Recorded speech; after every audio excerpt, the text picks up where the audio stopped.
Hello विद्यार्थी मित्रों, अध्यापक स्टडी सर्कल के यूट्यूब चैनल पे आपका सभी का फिर एक बार स्वागत है। इस श्रृंखला का हम लोग अगला लेक्चर देखने जा रहे हैं। हम लोगों ने हमारे पीछे वाले लेक्चर में राजकीय पशु और बाकी चीज़ों के बारे में देखा। उसका अगला भाग प्रलंबित था, तो हम लोग उसी लेक्चर को कंप्लीट करेंगे आज। तो हम लोगों ने पिछली बार जैसे कि आपने देखा कि राजकीय पशु देखा था और राजकीय राज्य चिन्ह देखा था। अब इस लेक्चर में हम लोग राजकीय पक्षी, राजधानी रायपुर और बाकी राजकीय वृक्ष ये कवर करेंगे। थोड़ा सा यहाँ पे दिल्ली में पोल्यूशन है, तो कृपया मुझे माफ़ करिएगा अगर मुझे कुछ खांसी वगैरह होती है। हम लोगों ने डेवलपमेंट के नाम की ये क्या करके रखा है। तो ज़्यादा समय ना गवाते हुए हम लोग शुरू करते हैं। हम लोग पहले देखेंगे राज्य पक्षी। ठीक है, तो आपको सभी को पता है कि छत्तीसगढ़ का राज्य पक्षी है बस्तर की पहाड़ी मैना, तो इसको हिल मैना भी बोलते हैं। और इसका साइंटिफिक नाम है ग्रेसियोला रिलीजियोसा पेनिनसुलारिस। ठीक है, तो ये आपको मतलब कभी क्वेश्चन तो नहीं पूछा है, मगर अगर पूछा जाए तो आपको ये पता होना चाहिए। तो इसका इंग्लिश नेम है हिल मैना और हिंदी नाम है बस्तर की पहाड़ी मैना। तो ये इसके नाम से ही पता चलता है कि ये बस्तर और आजू बाजू के इलाकों में पाई जाती होगी। ये हम जैसे मैंने पिछली बार भी आपको बोला था कि राज्य पशु पक्षी ये सब चीज़ें इसलिए हम लोग करते हैं कि एक तो होता है कि आपके राज्य की या फिर देश की विशेषता उससे पता चलती है, और वो इंडेमिक होते हैं प्लेस के लिए, मतलब उनका जो ओरिजिन होता है वो वहाँ से होता है, वहाँ से उनका नेचुरल हैबिटेट होता है। तो बस्तर की पहाड़ी मैना का जो नेचुरल हैबिटेट है वो ऑब्वियसली बस्तर में है, तो इसलिए। और ये बाकी कुछ मतलब इतना नॉर्मल नहीं है कि आप बाकी जगहों पे देख पाओगे, तो ये थोड़ी सी विशेष होती है। तो ऐसे ही बाकी राज्य अपने अपने एनिमल्स या फिर पक्षी उसको रेखांकित करते हैं। ठीक है, तो जैसे कि आप लोगों को पता है कि इंडिया का नेशनल एनिमल है टाइगर। ठीक है, और हम लोगों के नेशनल एक्वेटिक एनिमल है गंगेटिक डॉल्फिन।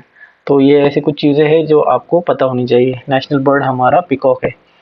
तो वैसे ही छत्तीसगढ़ का राज्य पक्षी है पहाड़ी मैना। इसका अस्तित्व खतरे में है। इसका अस्तित्व क्यों खतरे में है या हम लोग आगे देखेंगे, पर ऑब्वियसली एक रीज़न ये है कि इसका अस्तित्व खतरे में होने का रीज़न क्या है, क्योंकि ह्यूमन ने इनका जीना आराम करके रखा है। तो सबसे इम्पोर्टेंट इसका यही है, क्योंकि हम लोग हंटिंग वगैरह करते हैं, उनको पकड़ते हैं वेरियस अपने पर्पजेस के लिए, अपने अम्यूज़मेंट के लिए, तो इन लोगों का अस्तित्व खतरे में है। जंगल भी तो कम हो रहे हैं, तो इन सभी चीज़ों की वजह से इनका अस्तित्व खतरे में आ गया है। कांगेर घाटी राष्ट्रीय उद्यान में पहाड़ी मैना को संरक्षित करने का प्रयास चल रहा है। तो हमारे यहाँ पे 2-4 ही नेशनल पार्क हैं, उसमें से एक है कांगेर घाटी नेशनल पार्क। तो यहाँ पे इसको संरक्षित करने का प्रयत्न चल रहा है। ठीक है, ये कहाँ कहाँ पाया जाता है, तो दंतेवाड़ा, बीजापुर, नारायणपुर, कोंडागांव, जगदलपुर, कांगेर घाटी, गुप्तेश्वर, तिरिया, कुंचा आदि वन क्षेत्रों में ये पाया जाता है। बेसिकली बस्तर के आजू बाजू के जो डिस्ट्रिक्ट है वहीं पे ये पाया जाता है। तो ये हम लोगों को ध्यान में रखना है। आगे उसका कुछ देखते हैं।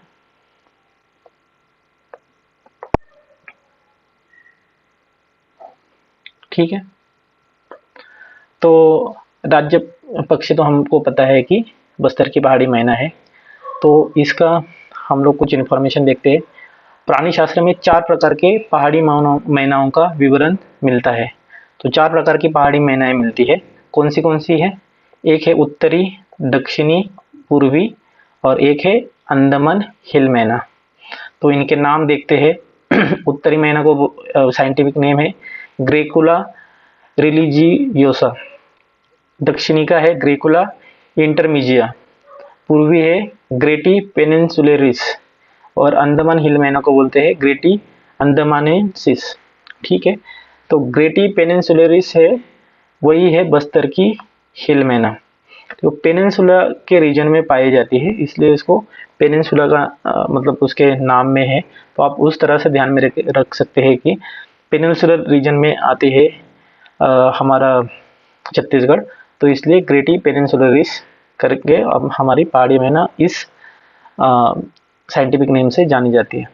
तो इसको हम लोग ध्यान में रखने की कोशिश करेंगे। इसमें मेंस में भी अगर कुछ क्वेश्चन पूछा जाएगा तो हम लोग इसका आंसर लिख पाएंगे। ठीक है, आगे देखते हैं।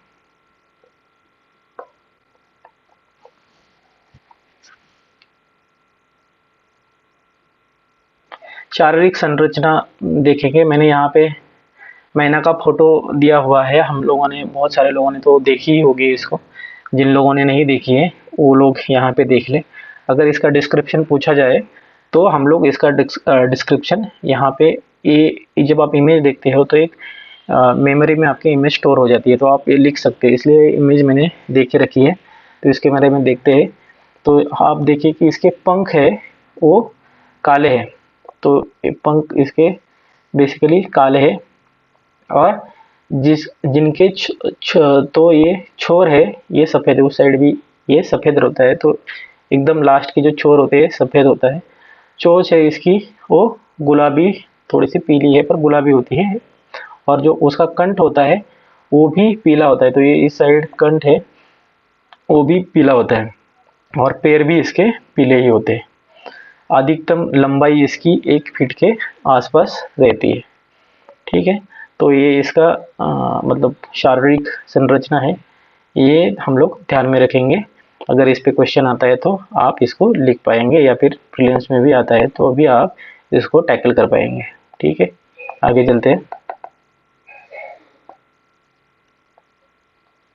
इसका हम लोग अभी आवाज़ देखेंगे।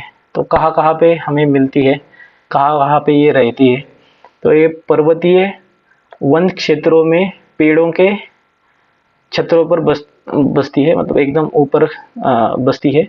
और मार्च अप्रैल के महीने में यह ऊंचे वृक्ष के कटोरों में अंडे देती है, क्योंकि नीचे होगा तो सांप वगैरह का डर रहता है। तो ज़्यादा से ज़्यादा ऊपर ये अंडे देने की कोशिश करती है। और जून मई में इसके बच्चे होते हैं। तो ये इसका ये जो हम लोग ये जो इन्फॉर्मेशन देख रहे हैं इसको बोलते हैं निश। निश क्या होता है कि हर एक एनिमल्स का अपना खुद का जीने का कुछ चीज़ें होती है जो कि दूसरे एनिमल से नहीं मिलती है। फॉर एग्जांपल, आप वो एनिमल क्या खाएगा, कहाँ पे रहेगा, उनके प्रजनन कब होगा, उनके बच्चे कब होंगे, ये हर एनिमल का, मतलब अगर हम लोग एक एनिमल का पकड़ ले तो एक एनिमल का दूसरे एनिमल के साथ मैच होना बहुत मुश्किल होता है। तो इसको बोलते हैं निश। तो ये हम लोग जो देख रहे हैं, ये इन्फॉर्मेशन है वो निश है इसका। तो ये दूसरे किसी एनिमल के साथ मिलना बहुत मुश्किल होता है, इसीलिए डाइवर्सिटी होती है कि आप हर एनिमल को अलग अलग कर सकते हो।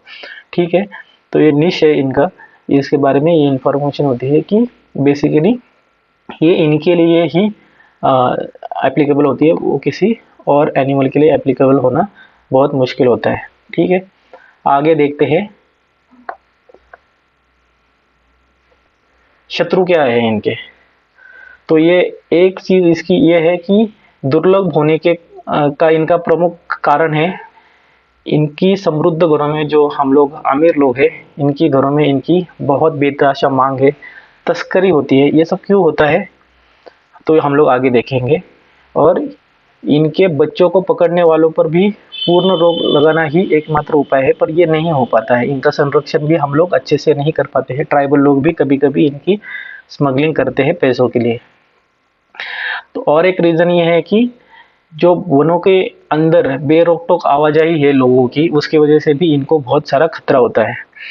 और ये पाले जाते हैं व्यक्तिगत रूप से, तो इनको पूर्ण रोक लगानी चाहिए। वर्तमान कानूनों के प्रावधानों में अधिक युक्तियुक्त और कठोर बनाना होगा, जो कि है नहीं है।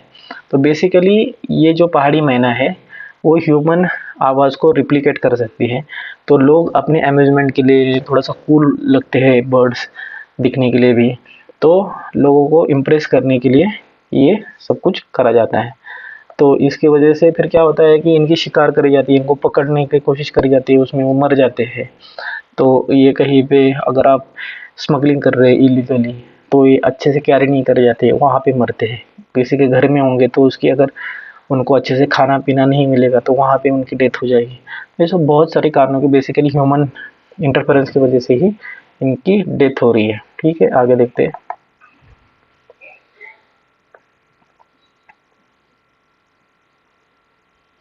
इनके बारे में और कुछ इंफॉर्मेशन हम लोग देखेंगे। छत्तीसगढ़ के बस्तर जिले में कांगेर घाटी राष्ट्रीय उद्यान गुफाओं, झरनों और घने जंगलों से भरा एक रहस्यमय स्थान है। तो 1982 में अधिसूचित संरक्षित क्षेत्र बस्तर पहाड़ी मैना ग्रैकुला रिलीजियोसा पेनिनसुलरिस के लिए भी प्रसिद्ध है। ये रीजन जो वन्यजीव संरक्षण अधिनियम 1972 की अधिसूची 1B के तहत रखी गई प्रजाति है। छत्तीसगढ़ सरकार ने 2002 में इसे राष्ट्रीय पक्षी डिक्लेयर करा था।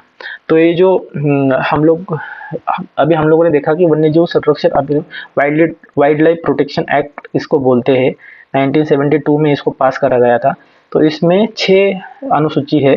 तो इसमें क्या है कि जो छठी अनुसूची है, तो उसमें ऐसे एनिमल्स को ये होता है कि जो बहुत मेनेस क्रिएट करते हैं, पर उसके ऊपर जो है तो वेरियस एनिमल्स, बर्ड्स और ट्रीज भी इनमें इंक्लूडेड है कि वो हमारे ह्यूमन इंटरफेरेंस से उनको प्रोटेक्शन मिल पाए, उनके ट्रेड, उनके कॉमर्स पे या फिर उनको मारने से, उनको तोड़ने पे, इन सभी चीज़ों पे पाबंदी होती है। और अगर आप ऐसा करोगे तो आपको कठिन से कठिन सज़ा मिलेगी।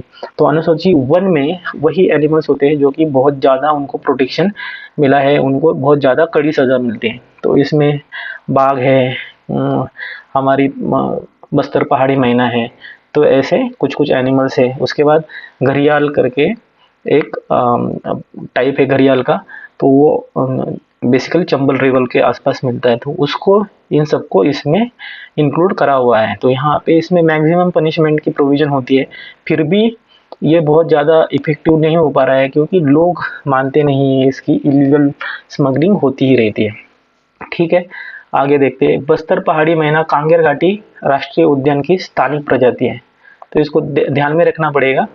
और जहाँ खेती और विकासात्मक गतिविधियों के लिए कई सूखे पेड़ों को कटाई करने की वजह से, तो क्या हो गया है कि यहाँ पे बहुत सारे पेड़ काटे गए हैं, पेड़ कम हो रहे हैं, तो इनके वजह से इनका जो अधिवास है, बड़े बड़े पेड़ चाहिए होते हैं इनको, वो खतरे में है।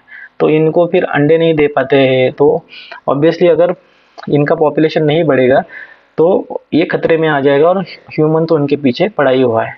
पहाड़ी मैना तोते और कठफोड़वे के साथ कॉलोनियों में घोंसला बनाती है। तो ये तोते और कठफोड़वे के साथ रहते हैं क्योंकि हमने अभी देखा कि ऊंचे ऊंचे ट्रीज पे उनके उस पर वो अपना घोंसला बनाती है या फिर उसमें ही रखती है।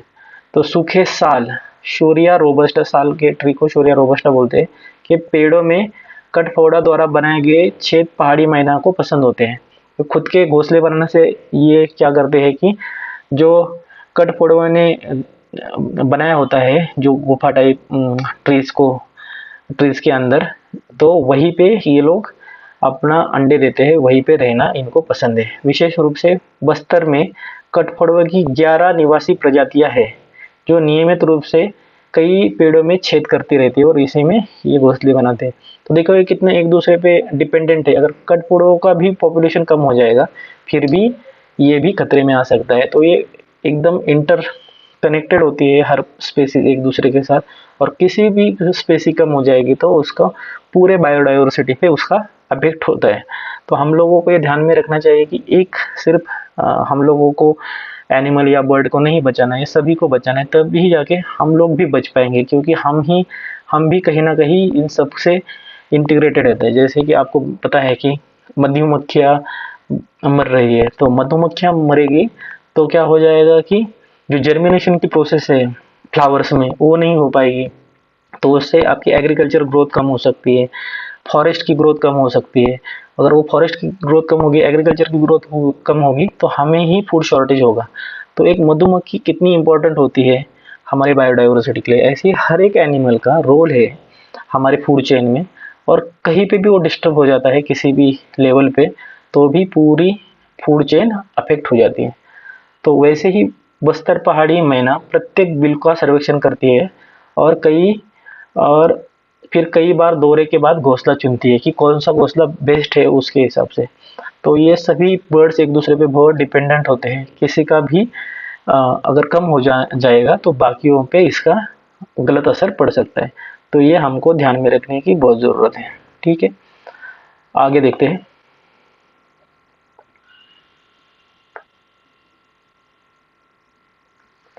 अन्य चीज़ें है कि क्या है, तो जेट काले रंग का यह पक्षी इंसान की आवाज़ की बहुत अच्छी नकल करता है। मैंने जैसे आपको ऊपर ही बताया था कि इंसान की आवाज़ की नकल करता है, और इसके कारण उसको क्या करते हैं हम लोग, पिंजरे में बंद कर देते हैं, क्योंकि हम लोगों को इसके मज़े लेने होते हैं। तो हम लोग तो इनको पिंजरे में बंद करते हैं, बाज़ार में बेचते हैं, और या फिर स्मगल करते हैं बाहरी देशों में, बाहरी राज्यों में, ताकि हम लोगों को पैसे मिल पाए। सामान्य पहाड़ी मैना की वितरण सीमा में भारत, चीन, थाईलैंड, श्रीलंका और दक्षिण पूर्व एशियाई द्वीप भी शामिल है। तो यहाँ पे भी ये लोग ये बर्ड्स मिलते हैं। 2020 के एक अध्ययन के अनुसार इनकी 12 उपप्रजातियां हैं जो बहुत समान है, लेकिन उनकी वितरण सीमा से अलग अलग हो गई है। तो 12 डिफरेंट प्रजातियां हमने ऊपर देखा था कि 4 इनके बेसिकली ये पढ़ते हैं। तो ये कैसा है कि अगर कोई अंडमान में ये बर्ड मिलता है तो उसको over the period of time उनका खाना रहना उसके हिसाब से कुछ माइन्यूट चेंज हो जाते हैं। तो ये अलग अलग सब उसकी कैटेगरीज बन जाती है। तो ऐसी 12 है, और वो अपने अपनी जियोग्राफिकल लोकेशन की वजह से अलग अलग बन गई है। तो भारत में सामान्य पहाड़ी मैना की 4 उप प्रजातियां पाई जाती है, जो हम लोगों ने ऊपर देखी थी। तो उसमें से हमारी बस्तर की पहाड़ी मैना ये हमारा स्टेट बर्ड है। ठीक है, अभी ये पहाड़ी मैना के बारे में इतनी इन्फॉर्मेशन है। मुझे लगता है कि अगर मेंस में भी इसके ऊपर कोई क्वेश्चन आएगा तो आप अच्छे से टैकल कर पाओगे। अब हम लोग देखेंगे राजकीय वृक्ष।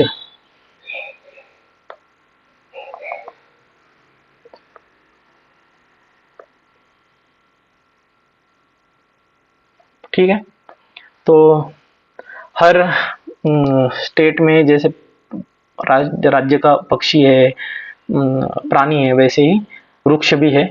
तो बहुत सारे राज्यों ने नहीं भी होगा, पर बहुत मतलब कुछ इम्पोर्टेंट राज्य जो है उसमें ये इन्होंने रिकॉग्नाइज करा हुआ है। तो भारतीय राज्यों राजस्थान और गुजरात में लिग्नाइट खदानों से मिले जीवाश्म साक्ष्य से संकेत मिलता है कि साल के पेड़ या कम से कम निकट संबंधी शोरिया प्रजाति कम से कम प्रारंभिक इओसिन मतलब लगभग 49 मिलियन वर्ष, 1 मिलियन मतलब 10 लाख होता है। तो 49 मिलियन मतलब नियर अबाउट कितना होगा, 490 लाख मतलब 4 करोड़ 90 लाख वर्ष पुराने भारतीय उपमहाद्वीप के जंगलों में ऐसा ही एक वृक्ष की प्रजाति पाई जाती थी। तो साल वृक्ष हमारा इंडेमिक है, मतलब बहुत यहीं पे आया है सबसे पहले, फिर वो जाके इधर उधर हुआ है। जैसे कि हम लोगों को पता है कि टोबैको हमारे यहाँ पे नहीं थी, पोर्तुगीज हमारे यहाँ पे लेके आए। चिली हमारे यहाँ पे नहीं थी, पोर्तुगीज लेके आए। पोटैटो हमारे यहाँ पे नहीं था, पोर्तुगीज लेके आए। वैसे ही तो हमारे यहाँ पे इंडेमिक नहीं है, पर अब हमें ऐसा लगता है कि हमारे ही है ये। तो वैसी बात नहीं है। इंडेमिक मतलब जहाँ से ओरिजिनली वो प्रोड्यूस होते हैं। तो वैसे साल के जो पेड़ है वो हमारे इस रीजन से ओरिजिनली प्रोड्यूस होते रहे हैं। तो ये इसीलिए साल का इम्पोर्टेंस है। साल का इम्पोर्टेंस बहुत सारे फर्नीचर बनाने के लिए बहुत लॉन्ग है, उसकी शेल्फ लाइफ तो बहुत सालों तक ये चलता है। कुछ कुछ पुराने जैसे रजवाड़े वगैरह है, तो उसमें साल की लकड़ी का इस्तेमाल करा हुआ है, हमारे भी कई पुराने घरों में। तो साल की लकड़ी का बहुत ही ज़्यादा महत्व है, और उसी को हम लोग हमारा स्टेट ट्री मानते हैं। ठीक है, तो इसका ये कुछ हिस्ट्री है जो कि आपको पता होनी चाहिए। ऐसे समय में यह क्षेत्र आधुनिक समय से बहुत अलग बायोटा को अनुकूल रहा है। बायोटा मतलब मतलब ट्रीज की बायोडाइवर्सिटी, उसको बायोटा बोलते हैं, ठीक है। तो इसके वजह से हम लोगों को पता है कि ये साल ट्री हमारे नेचुरली हमारे यहाँ से है, तो ये हमारा स्टेट ट्री हम लोगों ने डिक्लेयर करा हुआ है। उसके बारे में कुछ इन्फॉर्मेशन देखते हैं। तो शोरिया रोबस्टा ये उसका साइंटिफिक नाम है। 2 मीटर मतलब नियर अबाउट 6.6 फीट के ट्रंक व्यास, ट्रंक मतलब जो उसका घेरा होता है उसका ट्रंक व्यास बोलते हैं, व्यास मतलब पूरा घेरे का, तो के साथ 40 मीटर फीट तक लंबा हो सकता है। 40 मीटर मतलब 130 फीट तक ये ऊपर बढ़ सकता है। पत्तियां इसकी 10 से 25 सेंटीमीटर लंबी और 5 से 15 सेंटीमीटर चौड़ी होती है। ये आर्द्र क्षेत्रों में पाया जाता है और सदाबहार वृक्ष है। सदाबहार वृक्ष मतलब इसके पत्ते हमेशा हरे भरे रहते हैं। शुष्क क्षेत्रों में यह शुष्क मौसम में पर्णपाती भी है, मतलब जहाँ पे पानी नहीं होता है यहाँ वहाँ पे ये झड़ता है, पर बेसिकली ये सदाबहार वृक्ष है। फरवरी से अप्रैल तक अधिकांश पत्तियां झड़ जाती है और अप्रैल और मई में फिर से पंक्तियां गिर जाती हैं। तो ये 2 बार इनकी पंक्तियां गिरती है। तो ये इसको हम लोगों को ध्यान में रखना पड़ेगा। तो वही उसी क्षेत्र में जहाँ पे पानी की कमी है, अगर जहाँ पे पानी की कमी नहीं है यहाँ पे वो सदाबहार रहेंगे, वहाँ पे इसके पत्ते नहीं गिरेंगे। तो ये थोड़ी सी स्पेसिफिक इसकी एक कैरेक्टरिस्टिक है, हर पेड़ में ऐसा नहीं होता है, ठीक है। साल के पेड़ को मध्य प्रदेश, उड़ीसा, झारखंड सहित उत्तरी भारत में सखुआ के नाम से जाना जाता है। तो ये इंपॉर्टेंट है, इसको साल के पेड़ को सखुआ के नाम से जाना जाता है। यह 2 भारतीय राज्य छत्तीसगढ़ और झारखंड का राज्य वृक्ष है। तो झारखंड ने भी इसी को अपना राज्य वृक्ष माना हुआ है। तो ये नाम ध्यान मतलब ये फैक्ट्स ध्यान में रखो कि एक तो इसको सखुआ बोला जाता है और ये 2 राज्यों का राज्य वृक्ष है, छत्तीसगढ़ और झारखंड राज्य का, ठीक है। आगे देखते हैं।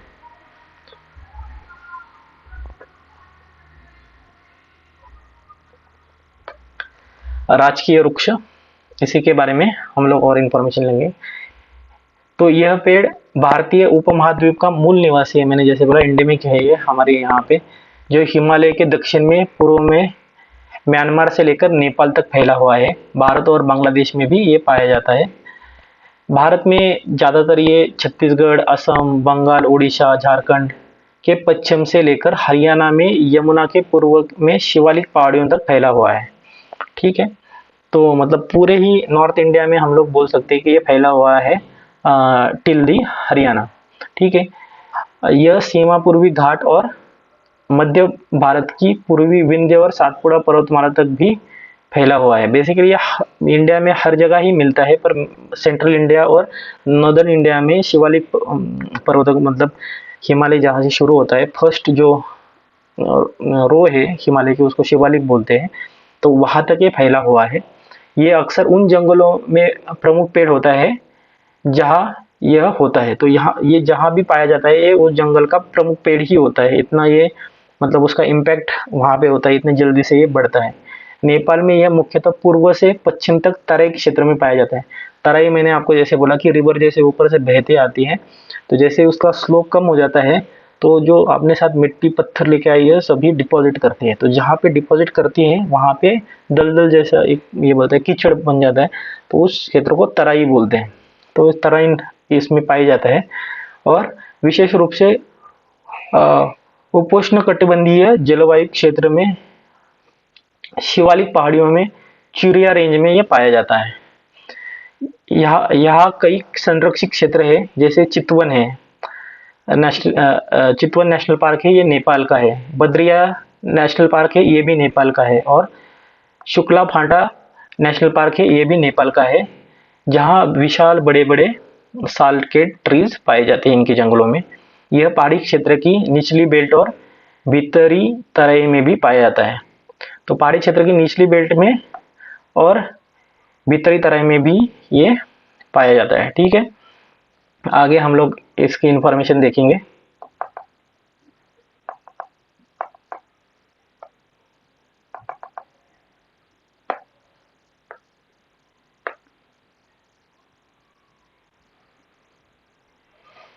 तो ये हमारा राजकीय वृक्ष है। ये इसके कुछ और भी इम्पोर्टेंस है, जैसे हमारे रिलीजियस इम्पोर्टेंस है, कल्चरल इम्पोर्टेंस है, तो उसमें भी ये बहुत इम्पोर्टेंट है। तो उसके बारे में हम लोग जानेंगे कि हिंदू परंपरा में साल का पेड़ पवित्र माना गया है, और इसका इसको कनेक्ट करा जाता है विष्णु जी से। जैन धर्म में भी इसको इम्पोर्टेंस है। इसका इम्पोर्टेंस क्या है कि इसके 24th तीर्थंकर जो थे महावीर ने, तो ऐसा बोलते हैं कि साल के तहत ज्ञान प्राप्ति की थी उन्होंने। तो बंगाल राज्य में कुछ संस्कृतियों में साल वृक्ष के पवित्र उपवनों से जुड़ी देवी सरना बुरही की पूजा करती है। तो कौन सी देवी है? सरना बुरही की पूजा करी जाती है। हिंदू भारतीय मूर्तिकला का एक मानक सजावटी तत्व है, जिसकी उत्पत्ति एक यक्षी द्वारा एक फूल वाले पेड़ की शाखा को पकड़कर उसकी जड़ों पर अपना पैर रखते हुए हुई थी। ठीक है। इस सजावटी मूर्तिकला तत्व को भारतीय मंदिर वास्तुकला में साल भजिका या साल वृक्ष युवती के नाम से जाना जाता है। तो ये हमारे इसमें ये करा जाए, तो ये एक स्टोरी है कि जो भारतीय मूर्तिकला है उसकी उत्पत्ति जो हुई थी, एक यक्षी द्वारा एक फूल वाले पेड़ की शाखा को पकड़कर उसकी जड़ों पर अपना पैर रखा हुआ था। और इस सजावटी मूर्तिकला तत्व को भारतीय मंदिर वास्तुकला में साल भजिका या साल वृक्ष के युवती के रूप में दिखाया जाता है। ठीक है। हालांकि यह भी स्पष्ट नहीं है कि यह साल वृक्ष है या अशोक वृक्ष, तो इसके बीच में कंफ्यूजन है। पर हम लोग तो इसका ये तो हमें पता है कि इसको हमारे संस्कृति में कितना इम्पोर्टेंस है। इस वृक्ष का उल्लेख रामायण में भी है। तो विशेष रूप से जहाँ भगवान राम इस सबूत के लिए कि वह सुग्रीव के बड़े सौतेले भाई बाली को मार सकता है, वानर राजा सुग्रीव के अनुरोध पर, तो एक ही तीर में एक पंक्ति में 7 साल को भेजने के लिए कहा गया। तो मतलब साल वृक्ष इतना पावरफुल था कि ऐसा बोला कि 7 साल वृक्ष अगर आपने भेज दिए तो आप जरूर वाली को मार सकते हो। ठीक है। जिसका उपयोग बाद में बाली को मारने के लिए किया गया और रावण के भाई कुंभकर्ण का सिर काटने के लिए भी किया गया। तो मतलब कितना पावरफुल उसको माना गया है हमारे स्क्रिप्चर्स में कि अगर इसको आपने भेद दिया तो मतलब आप बाली को मार सकते हो या फिर कुंभकर्ण का भी सिर काट सकते हो। बाली के बारे में ये बोला जाता है कि अगर उसके सामने कोई गया तो उसकी पावर, आधी पावर उसको चली जाती थी, तो कोई हरा ही नहीं सकता था।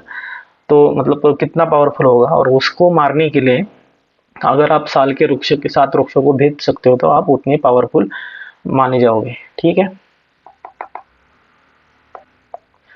आगे इसकी इंफॉर्मेशन देखते हैं। यहाँ पे मैंने साल वृक्षों के फोटो आपको दिखाया हुआ है। उसका कुछ इन्फॉर्मेशन और है कि नेपाल के काठमांडू घाटी में बहुत समृद्ध लकड़ी की नक्काशी के साथ विशिष्ट नेपाली पगोड़ा मंदिर वास्तुकला पाई जा सकती है। और अधिकांश मंदिर जैसे कि न्यातापोल मंदिर ईंटों और साल के पेड़ की लकड़ियों से बने हुए हैं। हमारे भी भारत देश में बहुत सारे पुराने जो मंदिर है या फिर घर है या फिर महल है, उसमें साल के ट्री के इस्तेमाल होता था। बुद्ध परंपरा में भी साल बहुत इम्पोर्टेंट है। बुद्ध परंपरा के अनुसार जब बुद्ध की मृत्यु हो गई तो वे साल के पेड़ों के बीच लेटे हुए थे। तो मतलब कितना इम्पोर्टेंट होगा कि उन्होंने चूज करा कि साल के पेड़ों के बीच में लेटे जब उनकी मृत्यु हो रही थी। साल भारत में दृढ़ लकड़ी के सबसे महत्वपूर्ण स्रोतों में से एक है, जिसमें कठोर मोटे दाने वाली लकड़ी होती है जो ताज़ा कटने पर हल्के रंग की हो जाती है, लेकिन बाहर निकलने पर गहरे भूरे रंग की हो जाती है। तो ये कुछ साल के बारे में आपको इन्फॉर्मेशन होनी चाहिए जो मैंने यहाँ पे दे के रखी है। आप इसको एक बार फिर से रिवाइज करिए। आपको पूछा सकता है कि साल हमारे कल्चर में कैसे इंपॉर्टेंट है, रिलीजियस और बाकी भी चीज़ों में। मतलब आप इकोनॉमी के लिए भी लिख सकते हैं कि इससे हमें इनकम मिलती है, लोगों को रोजगार मिलता है, एम्प्लॉयमेंट मिलती है। तो वो सब कुछ है। इकोनॉमी पॉलिटी के लिए भी आप लिख सकते हैं कि घने जंगलों में इसका ये होता है। तो पुराने ज़माने में जैसे ब्रिटिशर्स थे तो उन्होंने साल के ट्रीज़ को बहुत एक्सप्लॉइट करा। तो ये उनका पॉलिटिकल सिंबल था कि उन्होंने अपना एम्पायर इस्टेब्लिश या स्ट्रॉन्ग करने के लिए जो फॉरेस्ट पॉलिसी लाई थी उसमें साल के ट्री को इम्पोर्टेंस दिया था। ठीक है। तो ये सोशियो पॉलिटिकल इकोनॉमिक सोशल हम लोगों को पता है कि ये हम लोगों के ट्राइबल इकोनॉमी का एक पार्ट रहा है। हमारे घर इससे बनते हैं, हमारी सोसाइटी में इसका अलग से महत्व है। तो ये सब आप बातें इसमें लिख सकते हैं। ठीक है, आगे चलते हैं।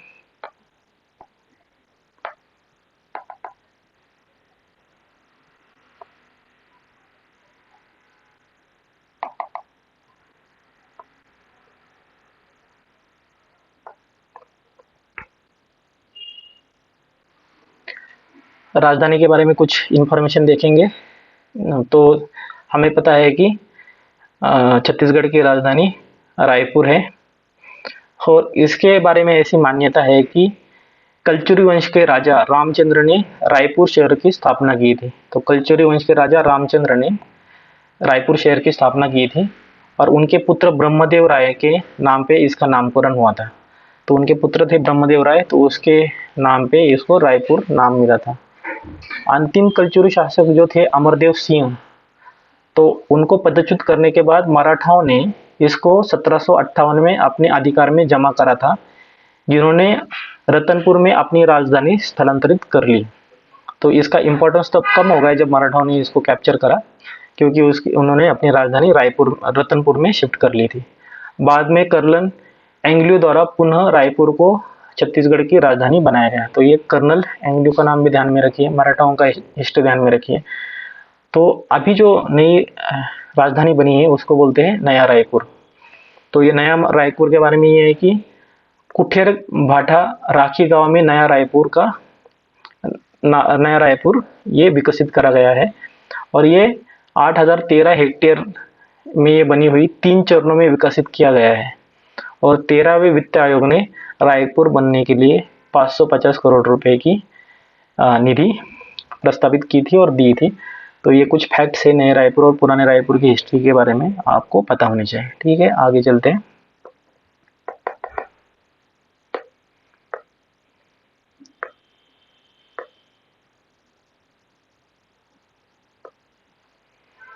तो नया रायपुर में मंत्रालय है एवं सचिव भवन का नाम है वो रखा गया है महानदी, और विभाध्यक्ष का भवन का नाम रखा गया है इंद्रावती। ठीक है, तो ये 2 नाम आपको याद रखने हैं। नया रायपुर को रेल मार्ग से जोड़ने के लिए रेल मंत्रालय ने रायपुर धमतरी नैरोगेज मतलब 762 मिलीमीटर लाइन को ब्रॉडगेज है 1676 mm में बदलने की अनुमति दी है। अभी इंडिया में सभी लाइंस ब्रॉडगेज ही है, बहुत थोड़े लाइन ऐसे होंगे कि जो नैरोगेज में है। नया रायपुर में करीब 75 एकड़ क्षेत्र में फैले विशाल राजधानी सरोवर का 27 जनवरी 2014 को लोकार्पण किया गया है। तो ये इसको राजधानी सरोवर बोलते हैं, इसका नाम ध्यान में रखिए। करीब 7 लाख घन मीटर वर्षा जल की संग्रह क्षमता इसकी है, और इसको सिडको ने डेवलप करा है। सिडको का फुल फॉर्म है city and industrial development corporation. ये नवी मुंबई में ये काम करती है बेसिकली, और उसने इसको डेवलप करा है। नया रायपुर में 26% से ज़्यादा ग्रीन एरिया है, मतलब हरित क्षेत्र है, मतलब जंगल वगैरह है। और जंगल सफारी जंगल सफारी के लिए नंदन जू एंड सफारी विश्व स्तरीय जंगल सफारी का निर्माण करा गया है, जो कि 202 हेक्टेयर में फैला हुआ है, जो कि एशिया की सबसे बड़ी जंगल सफारी होगी। ठीक है, तो ये एशिया की सबसे बड़ी जंगल सफारी है, और इसका नाम है नंदन जू एंड सफारी। ठीक है, 202 हेक्टेयर में ये फैली हुई है, तो इसको आप ध्यान में रखें। आगे चलते हैं राजधानी के बारे में, और कुछ तथ्य यहाँ पे मैंने दे के रखे हैं, इसको हम लोग पढ़ते हैं। तो जैसे कि आपको पता है यहाँ पे एक वनस्पति विज्ञान भी तैयार करा गया है। नया रायपुर में एक गांव था जिसका नाम था ग्राम खंडवा के नज़दीक एशिया महाद्वीप से सबसे बड़े वनस्पति उद्यान की स्थापना शुरू हो गई है, और यह विश्व स्तरीय वनस्पति उद्यान 153 हेक्टेयर में फैला हुआ है। ठीक है, वनस्पति उद्यान के इस प्रोजेक्ट के क्रियान्वयन की जिम्मेदारी राज्य सरकार ने वन अनुसंधान संस्थान को सौंपी है। ठीक है, और इसमें क्या है, यहाँ पे हिदायतुल्ला राष्ट्रीय विधि विश्वविद्यालय का कैंपस भी है, विधि मतलब लॉ कॉलेज। उसके बाद IIM है, IIIT है, इनके भी कैंपस है। यहाँ पे 1000 एकड़ में नॉलेज पार्क भी इस्टेब्लिश करा गया है, और इतने ही रबके में एम्यूजमेंट पार्क भी बनाया गया है। तो ये इसमें आपको ये ध्यान में रखना पड़ेगा कि आजकल जो अर्बन फॉरेस्ट की एक कॉन्सेप्ट आई हुई है, तो यहाँ पे हम लोग देख सकते हैं कि राजधानी में हमारे ये ऑलरेडी उसको एडॉप्ट करा गया है। तो ये बहुत प्रशंसनीय बात है। ठीक है, उसके बाद और कुछ फैक्ट्स राजधानी रायपुर के बारे में। डॉक्टर श्यामा प्रसाद मुखर्जी अंतर्राष्ट्रीय सूचना प्रौद्योगिकी संस्थान IIIT राज्य सरकार द्वारा केंद्रीय सार्वजनिक उपक्रम राष्ट्रीय ताप विद्युत निगम NTPC के सहयोग से अंतर्राष्ट्रीय सूचना प्रौद्योगिकी संस्थान का भी स्थापन करा गया है। नया रायपुर परियोजना के ग्राम तूता में लगभग 100 एकड़ भूमि में उद्योग विभाग द्वारा नई दिल्ली के प्रगति मैदान की तर्ज पर व्यापार केंद्र की स्थापना की जा रही है। ठीक है, और परिसर आजाद भारत के प्रथम उद्योग मंत्री स्वर्गीय पंडित श्यामा प्रसाद मुखर्जी के नाम पर यह डेवलप करा जा रहा है। इसके बाद लॉजिस्टिक हब का निर्माण 100 एकड़ में हो रहा है। लॉजिस्टिक मतलब माल की आवाजाही के लिए ये तैयार करा जाता है। तो बेसिकली सभी IT इंडस्ट्री ये सभी को ध्यान में रख के इसका डेवलपमेंट करा जा रहा है। एजुकेशन, तो हम लोगों को ये पता होना चाहिए। ये होता है कुछ फायदे जब प्लान सिटी बनती है। तो ये सबके इसमें फायदे हैं, तो इस वजह से ये डेवलप हो रहा है।